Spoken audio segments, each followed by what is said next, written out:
नमस्कार दोस्तों, वाइब्रेंट के ई लर्निंग प्लेटफॉर्म पर आप सभी का स्वागत है। और एसएससी जीडी की जो डीटीएस 2025 है, आज उसमें हम पेपर नंबर 261 है, उसमें रीजनिंग को लेकर चर्चा करने वाले हैं। तो देखिए, सीधा ही पेपर से स्टार्ट करते हैं। और आपका जो फर्स्ट क्वेश्चन था वो ये था, कोडिंग का क्वेश्चन था, जिसमें कहा है कि जो हाइट वर्ड है उसका कोड लिखा है 51। तो देखिए, ये जो आपका वर्ड है ये है हाइट, और इसका जो कोड लिखा है ये कोड लिखा है 51। सबसे पहले आप लोगों को अल्फाबेट लेटर के यहाँ पर नंबर लिखने चाहिए। तो देखिए, एच का नंबर ये आपका 8 है, ये 5 है, 9, 7, 8 और 20।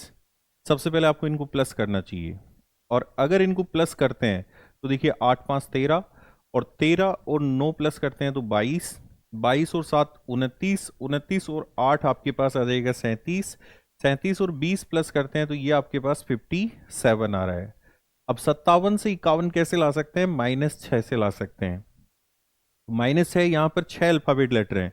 देखिए, इसमें नंबर ऑफ अल्फाबेट लेटर 6 हैं, इसलिए इसमें 6 माइनस किया गया है। ये 6 है वो किसको बता रहा है? अल्फाबेट की संख्या को बता रहा है। अगर ये अल्फाबेट 6 है तो यहां पर आप 6 माइनस किया है तो 51 आ गया है।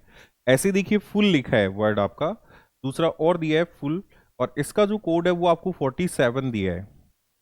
तो 6 प्लस 21 प्लस 12 प्लस 12, तो 12 प्लस 12 24, और 24 और 21 आप 45 कहेंगे, और 45 और 6 आपके पास ये आ जाएगा 51।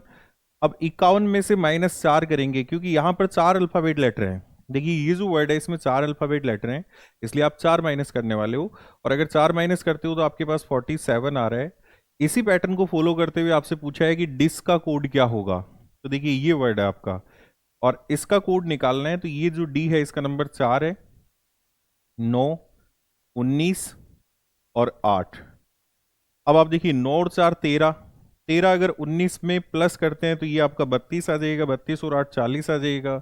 और 40 में से 4 अल्फाबेट लेटर हैं, इसलिए अगर 4 माइनस करते हैं तो आपके पास 36 आने वाला है, जो कि आपको डी ऑप्शन में दिया गया है। तो इस क्वेश्चन का जो आपका आंसर है वो आपका डी होने वाला था, 36 यहाँ पर आपका आंसर आने वाला था। तो इसमें नंबर ऑफ अल्फाबेट लेटर है वो अल्फाबेट लेटर की संख्या को ऐड करके माइनस किया गया है। काफी सिंपल कॉन्सेप्ट था। चलिए देखिए, बात करते हैं अगले क्वेश्चन की। अगला जो क्वेश्चन है ये डिक्शनरी के अकॉर्डिंग अरेंज करना है। और इसमें देखिए, अगर अरेंज करते हैं तो सबसे पहला अल्फाबेट लेटर है वो सबका सेम है, एल। सेकंड अल्फाबेट लेटर आई, ये भी सेम है। थर्ड अल्फाबेट लेटर इसका एस, जिसका नंबर 19 है, एन है जिसका नंबर 14 है, और इसका ओ है जिसका नंबर 15 है। इसमें एम है ये 13 है, और वी 22। आप अच्छे से देख सकते हैं सभी अल्फाबेट लेटर अलग हैं। इनमें जो सबसे पहले आएगा वो 13 आएगा, इसका मतलब 2 नंबर आएगा सबसे पहले। उसके बाद आपका 14 3 आएगा, और उसके बाद देखिए 15 आएगा, मतलब ये 5 नंबर आएगा। और फिर आपका जो 19 और 22, इसका मतलब 1 और 4। और ये सीक्वेंस आपको यहां पर बी ऑप्शन में दी गई है, इसलिए बी ऑप्शन यहां पर आपका आंसर होने वाला है। डिक्शनरी के अकॉर्डिंग अरेंज करना काफी आसान है। यहां पर फर्स्ट लेटर अगर सेम है तो सेकंड को प्रायोरिटी दी जाती है, सेकंड सेम है तो थर्ड को प्रायोरिटी दी जाएगी, और इसी तरीके से आपको आगे बढ़ना है। ठीक है, चलिए बढ़ते हैं, अगले क्वेश्चन की बात करते हैं। इसमें देखिए, पूछा है आपसे कि कौन सा असंगत है, आपको डिफरेंट है वो बताना है। तो देखिए, ये जो नंबर है, आप 28 और 114 की बात करें तो इसको अगर हम 4 से गुणा करते हैं, देखिए यहां पर अगर हम इसको 4 से गुणा करते हैं तो ये 28 गुणा 4 112 आएगा, और इसमें +2 करते हैं तो 114 आ रहा है। ऐसे देखिए, 32 गुणा अगर आप 4 करते हैं तो ये आपके पास 128 आएगा, और उसमें +2 करोगे तो 130 आ जाएगा। 29 गुणा 4 करोगे तो ये आपके पास से, ये जो नंबर है ये आपके पास आएगा 116, और उसमें 2 प्लस करोगे तो 118 आएगा। लेकिन देखिए, ये आपका सीधा 42 गुणा 4 है, और इसमें +2 नहीं है, इसलिए ये नंबर आपका डिफरेंट है। तो सी ऑप्शन यहां पर आपका आंसर होने वाला है, क्योंकि बाकी जो नंबर है उनमें सभी में एक ही पैटर्न है कि गुणा 4 + 2 है, लेकिन इसमें जो आपका है वो *4 है, और अगर *4 है इसका मतलब यही आपका आंसर होने वाला है। ओके, तो चलिए देखिए, आगे बढ़ते हैं और अगले क्वेश्चन की बात करते हैं, जो कि सीरीज का क्वेश्चन है।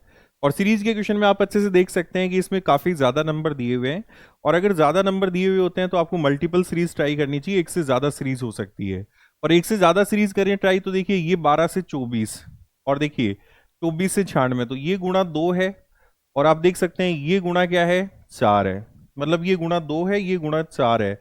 उसके बाद देखिए दूसरी सीरीज है वो आपकी यहाँ पर है 18 से 54, ये आपका क्या है, गुणा 3 है। और 54 से देखिए 324, तो ये आपका क्या है, गुणा 6 है।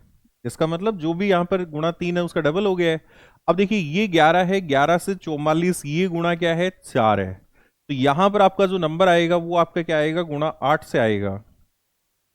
और अगर ये गुणा 8 आएगा तो आपके पास जो नंबर आने वाला है वो आपका आने वाला है 352, क्योंकि 44 गुणा 8 करेंगे तो ये आपके पास क्या आएगा, 352।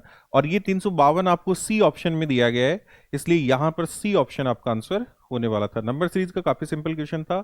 जब भी सीरीज में संख्याएं ज्यादा दी हुई होती है तो आपको डेफिनेट मल्टीपल सीरीज, जो सीरीज है एक से ज्यादा सीरीज है, वो आपको डेफिनेट ट्राई करनी चाहिए। चलिए बढ़ते हैं अगले क्वेश्चन की तरफ। कह रहा है कि किलोमीटर, किलोमीटर 10 की पावर 3 है मीटर। और हेक्टोमीटर और डेसीमीटर, तो देखिए डेसी 10 की पावर -1 है, और हेक्टो आपको पता है डेसी डेका, डेका 10 की पावर 1 है, और सेंटी 10 की पावर -2 है, हेक्टो 10 की पावर 2। इसका मतलब ये सब वैल्यू है, तो हम कह सकते हैं किलोमीटर के अंदर हेक्टो फिर डेसी, इसका मतलब एक दूसरे के अंदर बनने वाले हैं। तो आप यहां पर सी ऑप्शन है वो यहां पर टिक करने वाले हैं। ओके, चलिए देखिए बढ़ते हैं अगले क्वेश्चन की बात करते हैं। और अगला क्वेश्चन है वो आपका ब्लड रिलेशन से रिलेटेड है। इसमें कह रहा है कि एक लड़की आकांक्षा की तस्वीर की और इशारा करते हुए राजीव ने कहा। तो सबसे पहले इन क्वेश्चन में आपको ये देखना है कि किसने कहा है, उस किसके बारे में कहा है। तो यहां पर कहने वाला कौन है, राजीव है। और किसके बारे में कह रहा है, आकांक्षा की तस्वीर की ओर इशारा करते हुए कह रहा है कि देखिए उसकी बेटी के पिता, ये बात आकांक्षा को लेकर कर रहा है। तो उसकी बेटी के पिता, अब उसकी बेटी के पिता का मतलब है कि आकांक्षा की बात हो रही है, तो आकांक्षा की बेटी के पिता मतलब आकांक्षा के पति। तो यहां तक की जो लाइन है उसका मतलब उसके पति, पति की पत्नी, इसका मतलब खुद स्वयं। और देखिए की मां, स्वयं की मां मतलब उसकी मां, आकांक्षा की मां। तो हम यहां तक की लाइन को कह सकते हैं कि उसकी मां, यहां तक की लाइन है उसको कह सकते हैं उसकी मां। अब आगे खुद के बारे में बताने लग गया, इसका मतलब इस लाइन को आगे अलग से सॉल्व करना चाहिए। कह रहा है कि मेरी पत्नी की बेटी, पत्नी की बेटी जो है वो राजीव की भी बेटी होगी। बेटी की मां इसका मतलब पत्नी। और देखिए पत्नी की सास इसका मतलब राजीव की मां। कह रहा है कि उसकी मां मेरी भी मां है, इसका मतलब दोनों आपस में क्या हो सकते हैं, भाई बहन। तो देखिए यही पूछा है कि राजीव आकांक्षा से किस प्रकार संबंधित है, तो भाई। और अगर ये पूछता है कि आकांक्षा राजीव से कैसे संबंधित है, तो बहन हो जाएगी। अब आपसे पूछा है कि राजीव आकांक्षा से किस प्रकार संबंधित है, तो आप यहां पर कहने वाले हैं कि आपका आंसर है वो बी ऑप्शन, भाई आने वाला है। तो यहां पर आप लोगों को भाई जो है वो बी ऑप्शन में दिया गया था, उस पर टिक करना था। चलिए देखिए बढ़ते हैं और अगले क्वेश्चन की बात करते हैं।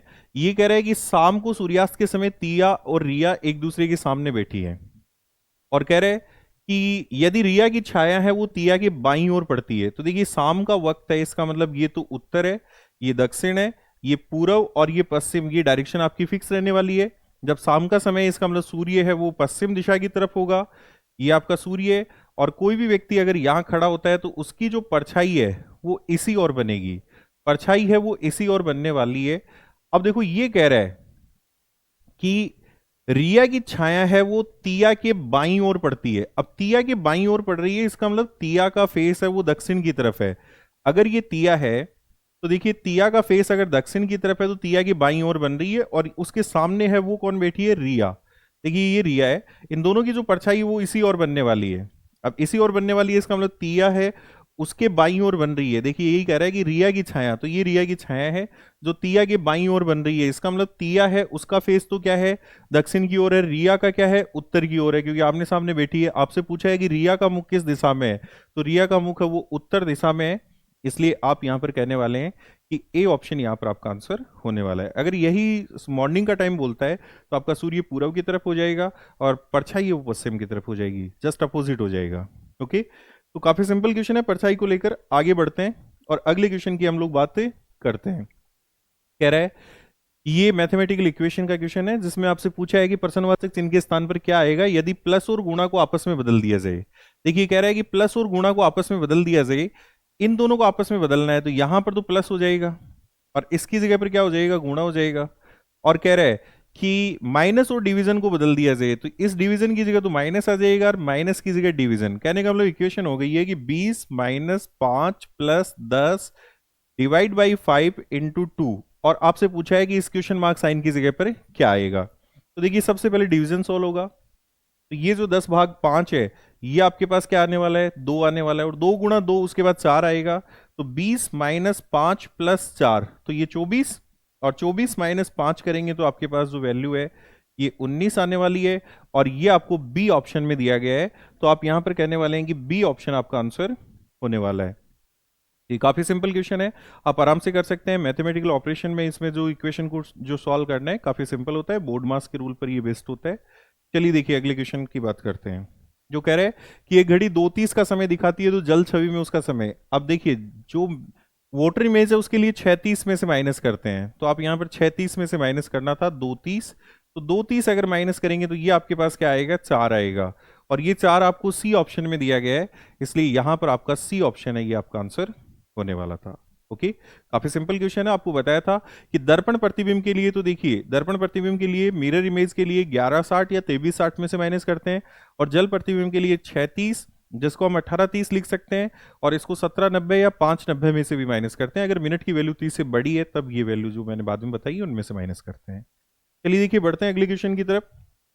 अब इसमें पूछा है कि आपको लुप्त संख्या है वो आपको निकालनी है ये। तो देखिए यहां पर काफी सिंपल है, ये 69 है वो 23 से डिवाइड हो रहा है, तो देखिए इस 69 को अगर 23 से डिवाइड करें तो आपके पास 3 आ रहा है, और 3 में देखिए ये जो 6 है ये प्लस हो रहा है, तो आपके पास नंबर है वो क्या बन रहा है, 9, ये नंबर आ रहा है। ऐसे ही देखिए ये 74 है, इसको डिवाइड किया किससे, 37 से, तो ये आपके पास 2 आ रहा है, और इस 2 में ये 5 ऐड किया तो आपके पास जो नंबर है वो कितना आ रहा है, 7 आ रहा है। ऐसे देखिए इसका कॉन्सेप्ट यहां लिख रहे हैं कि 87 को डिवाइड करेंगे हम लोग किससे, 29 से। अब 29 से डिवाइड करेंगे तो ये 3 आएगा, और उसमें ये प्लस 10 होगा, तो प्लस 10 करने से ये आपका क्या आ जाएगा, 13। और 13 आपको यहां पर कौन से ऑप्शन में दिया है, बी ऑप्शन में दिया गया है, तो यहां पर आपका जो बी ऑप्शन है ये बी ऑप्शन आपका आंसर होने वाला था। मिसिंग नंबर का काफी सिंपल क्वेश्चन है, अगर इसमें कोई भी नंबर दूसरे नंबर से डिवाइड हो रहा है तो आपको आसानी से वो डिवाइड करके लिखना चाहिए कॉन्सेप्ट, यहां पर हमने वही किया है। ओके, काफी सिंपल है, आप देख सकते हैं इसमें आपका 13 आंसर आ रहा है, और ये 13 आपको जो है वो बी ऑप्शन में दिया गया है, इसलिए बी ऑप्शन आपका आंसर होने वाला है। चलिए देखिए बढ़ते हैं आगे। कह रहा है कि इसमें आपको बताना है कि कौन सा फोल्ड करके बनाया जा सकता है। तो देखिए पहला, इसमें ये ए है, अगर ए की बात करें तो ए का ये एक फेस है वो आपका ब्लैंक हो सकता है। अगर इसको आप राइट साइड में ले जाएंगे तो ये टॉप पर चला जाएगा, ये फ्रंट में आ जाएगा, इसका मतलब ए जो आपका फर्स्ट है ये बन रहा है। फिर देखिए ये दोनों एक दूसरे के अपोजिट हैं, और ये जो दोनों हैं वो एक दूसरे के अपोजिट हैं। तो देखिए इसके अपोजिट आपका एक ब्लैंक आएगा, इसके अपोजिट एक ब्लैंक जो फेस है वो आएगा, और जो बाकी दो बचे हैं वो जो है वो दोनों एक दूसरे के अपोजिट हैं, वो दोनों इसके नजदीकी नहीं हो सकते, इसका मतलब सेकंड ऑप्शन कैंसिल। और देखिए ए और डी एक दूसरे के अपोजिट हैं, तो ए और डी इसमें नजदीकी दिए हैं, इसलिए थर्ड ऑप्शन भी कैंसिल। लेकिन देखिए ए के यहां ए दिया है फ्रंट में, और ये टॉप पर दिया है, तो ये राइट साइड में ब्लैंक आ जाएगा, इसका मतलब चौथा भी पॉसिबल है। तो यहां पर आप कह सकते हैं कि एक नंबर और 4 नंबर जो डायग्राम है वो इसको फोल्ड करके बनाए जा सकते हैं, तो यहां पर आपका ए ऑप्शन है वो आपका आंसर होने वाला है। ओके, काफी सिंपल था, ये क्वेश्चन भी फोल्डिंग को लेकर था। अगले क्वेश्चन की बात करते हैं। तो अगला कह रहा है कि आपको पूछा है कि 6 व्यक्ति एक वर्त में केंद्र की ओर मुख करके एक खेल खेल रहे हैं, 6 व्यक्ति दिए हुए हैं, और कह रहे हैं कि विजय राकेश के बाईं ओर है, अमर शिवा और आर्यन के बीच में, प्रीत अमर के बाईं ओर दूसरा है। तो देखिए ये 6 व्यक्ति है, ये हमने 6 व्यक्ति लिए हैं यहां पर, और 6 व्यक्ति में देखिए ये इंफॉर्मेशन पहले काम में ले लेते हैं कि प्रीत अमर के बाईं ओर दूसरा है, तो ये हमने ले लिया अमर, और इस अमर के बाईं पहला और बाईं दूसरा, ये आपका कौन हो गया है, प्रीत। अब देखिए पीछे चलते हैं, कह रहा है कि अमर शिवा और आर्यन के बीच में है, अमर है वो शिवा और आर्यन के बीच में है, इसका मतलब अगर ये शिवा है तो ये आपका क्या हो जाएगा, आर्यन, और अगर ये शिवा है तो ये आपका क्या हो जाएगा, आर्यन। इसको हम ऑब्लिक करके लिख सकते हैं। अब स्टार्टिंग की लाइन पर आते हैं कि विजय राकेश के बाईं ओर है, तो देखिए ये अगर राकेश होता है तो इसके बाईं ओर विजय नहीं आएगा, इसका मतलब ये राकेश आ जाएगा, और ये इस राकेश के बाईं ओर ये आपका क्या आ जाएगा, विजय आ जाएगा। अब आपसे पूछा है कि अमर के दाएं दूसरे स्थान पर कौन है, तो आप आराम से देख सकते हैं कि अमर के दाएं दूसरे स्थान पर कौन है। ये आपका अमर है, इसके दाएं पहला और दाएं दूसरा ये आपका विजय है। और आप देख सकते हैं यहां पर विजय आपको फर्स्ट ऑप्शन में दिया है, इसलिए आप आराम से सिटिंग का डायग्राम बना सकते हैं और कह सकते हैं कि यहां पर आपका जो आंसर है वो क्या आने वाला है, विजय आने वाला है। ओके, तो काफी सिंपल है, आप आराम से सिटिंग का ये क्वेश्चन कर सकते थे। चलो बढ़ते हैं अगले क्वेश्चन की ओर। इसमें आपसे पूछा है कि कौन सा निष्कर्ष सही है। पहला कह रहा है कुछ अल्फा डेल्टा है, तो देखिए ये अल्फा है और ये डेल्टा है, beta beta gamma gamma OS क्रम। ओके, लेकिन तीनों स्टेटमेंट में से अगर एक भी नेगेटिव आ जाता है तो ओवरऑल इफेक्ट नेगेटिव हो जाएगा और ये पॉजिटिव है इसलिए गलत है। कुछ गामा बीटा है, तो देखिए गामा और बीटा इसी से बना है, केवल एक ही स्टेटमेंट से बना है और इस स्टेटमेंट से कुछ बीटा गामा है कुछ गामा बीटा है, ये दोनों निकलते हैं, इसका मतलब सेकंड क्या है, सही है। और कह रहे हैं कि कुछ डेल्टा बीटा है, तो देखिए ये तो है डेल्टा और ये क्या है बीटा, दोनों में गामा और गामा कॉमन है, इनका इफेक्ट नेगेटिव आएगा और ये पॉजिटिव है इसलिए ये भी गलत है। और जो गलत है उनमें आइदर और लग नहीं सकता क्योंकि दोनों के दोनों पॉजिटिव हैं, इसलिए आप कहेंगे केवल और केवल सेकंड निष्कर्ष है वो यहां पर अनुसरण करता है। और ये आपको यहां पर बी ऑप्शन में दिया गया है, इसलिए यहां पर जो बी ऑप्शन है ये आपका आंसर होने वाला था। काफी सिंपल क्वेश्चन था, आप आराम से कर सकते थे, कोई दिक्कत नहीं है इसमें। चलिए बढ़ते हैं अगले क्वेश्चन की बात करते हैं। इसमें आपसे पूछा है कि दर्पण प्रतिबिंब निकालना है, तो देखिए ये आपकी आकृति है। अब आपको पता है कि ये जो एक्सिस के नजदीक की ओर है इसका मतलब ये इस साइड बनना चाहिए और इस साइड बनना चाहिए, तो ये ऑप्शन आपके कैंसिल है। और देखिए ये जो इस साइड इंक्लाइंड है वो उस साइड होना चाहिए, इसलिए ये ऑप्शन भी कैंसिल है। तो आप क्लियरली कह सकते हैं कि ऐसा केवल और केवल ए ही एक ऑप्शन है जिसमें ये आकृति आपको मिल सकती है, इसलिए यहां पर जो आपका आंसर है वो ए होने वाला था।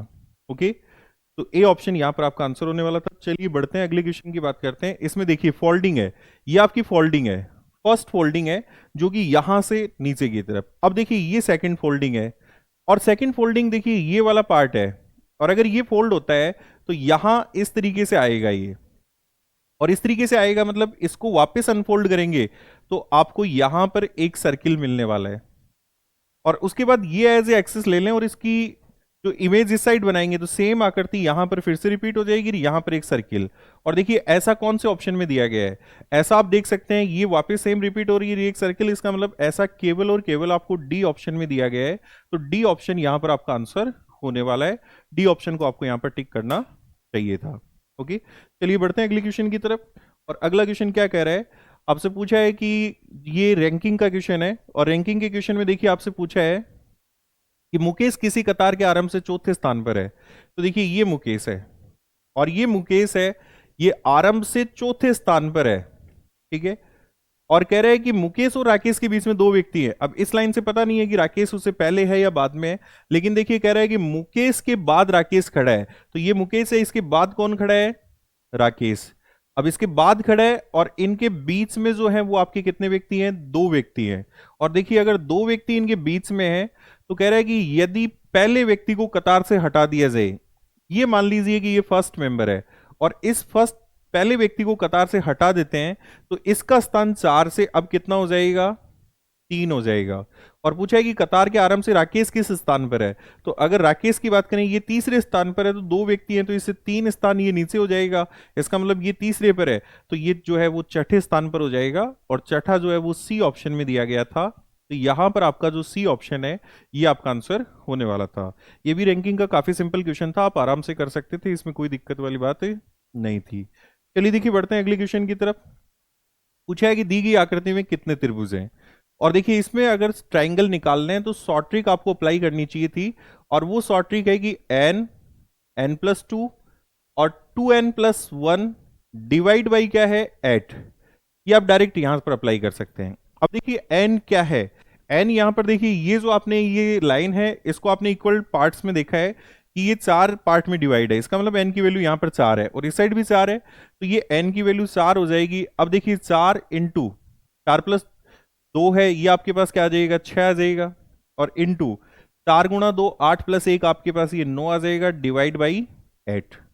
इसको कैंसिल आउट करेंगे तो ये 2 आएगा, और 2 से ये कैंसिल आउट करेंगे तो 3 आएगा, और 9 गुणा 3 27। तो इस आकृति में आपके पास जो ट्राइंगल है, नंबर ऑफ ट्राइंगल्स हैं वो आपके पास इस आकृति में आपको 27 मिलने वाले थे। तो आप कहेंगे कि सीधा कि इस आकृति में टोटल आपके पास 27 ट्राइंगल हैं ये भी काफी सिंपल क्वेश्चन था, जो कि शॉर्ट ट्रिक बेस्ड था, सीधा शॉर्ट ट्रिक आपको अप्लाई करनी थी। चलिए बढ़ते हैं अगले क्वेश्चन की तरफ। और अगला क्वेश्चन आपसे पूछा है कि रोटेशन की अनुमति आपको है नहीं और आपको बताना है कि कौन सी आकृति अंतर्निहित है। तो आप सीधा बता सकते हैं। देखिए ये जो आकृति है वो आपके पास यहां आप देख सकते हैं, इस ऑप्शन में आप यहां से आराम से इस पार्ट को कंसिडर कर सकते हैं। तो आप कहेंगे ये जो आकृति है वो केवल और केवल बी ऑप्शन में निहित है, एम्बेडेड है। तो आपका यहां पर जो बी ऑप्शन है ये आपका आंसर होने वाला है।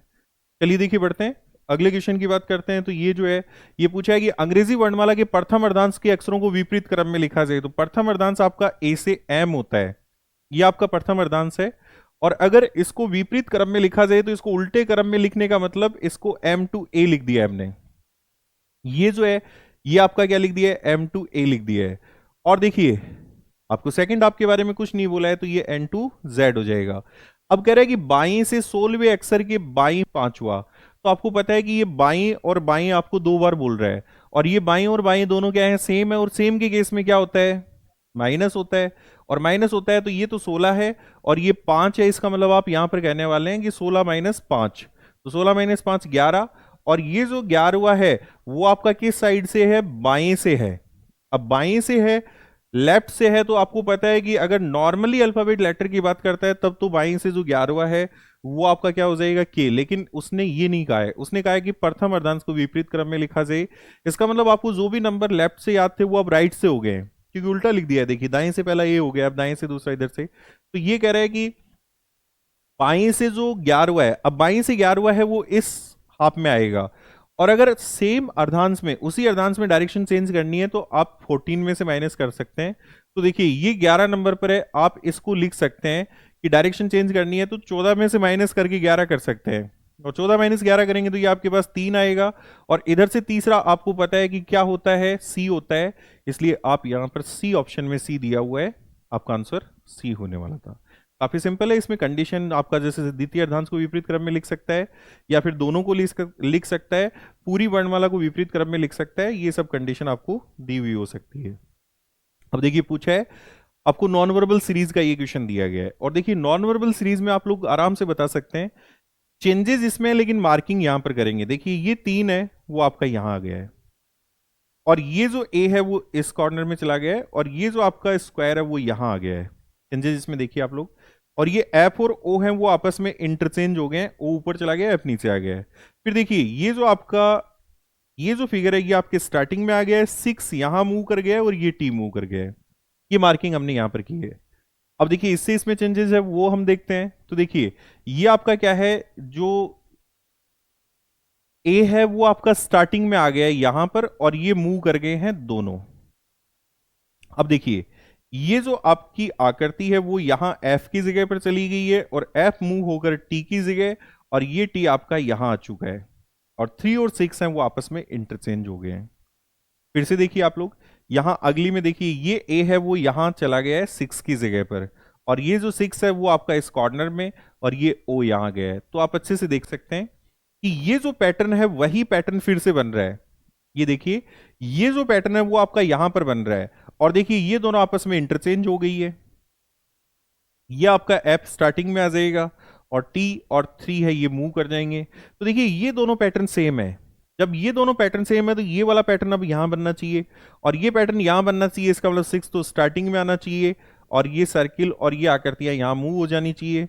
अब देखिए अगर 6 स्टार्टिंग में आता है तो आप यहां पर तो लिखने वाले हैं 6 आएगा, और ये आकृतियां जो है वो मूव होने वाली है, तो इस तरीके से मिलने वाली है। और अगर ये देखें तो आप लोग सीधा कह सकते हैं ऐसा केवल एक ही ऑप्शन में है, और वो डी में है। बाकी आप मार्किंग पूरी कही है आपने तो चेंजेस पूरे भी देख सकते हैं। देखिए ये यहां से ये आकृति है वो यहां जाने वाली है, और इनका जो ऑर्डर है वो ये होने वाला है। तो यहां पर आपका एफ आना चाहिए था, और ये जो आपका स्क्वायर है यहां आएगा, और ये 3 आएगा। और देखिए ए और टी ये आपस में इंटरचेंज होने वाले हैं, तो यहां तो आने वाला है टी और ये आने वाला है ए। अब आप मैच कर सकते हैं ऐसा कौन से ऑप्शन में है। तो देखिए ऐसा केवल और केवल इसी ऑप्शन में है, इसलिए डी ऑप्शन आपका आंसर यहां से होने वाला था। नॉन वर्बल सीरीज को लेकर जो है वो दो चीजें हैं आपको, एक तो रोटेशन का कॉन्सेप्ट और एक मूवमेंट, दोनों चीजें आपको यहां पर देखनी है। यहां पर मूवमेंट का कॉन्सेप्ट है। तो ये था आज का पेपर। डेफिनेटली आप लोग अच्छा ही कर रहे हैं, काफी सिंपल पेपर था। और अगले वीडियो में हम अगले जो पेपर है उसको लेकर चर्चा करेंगे। Thank you.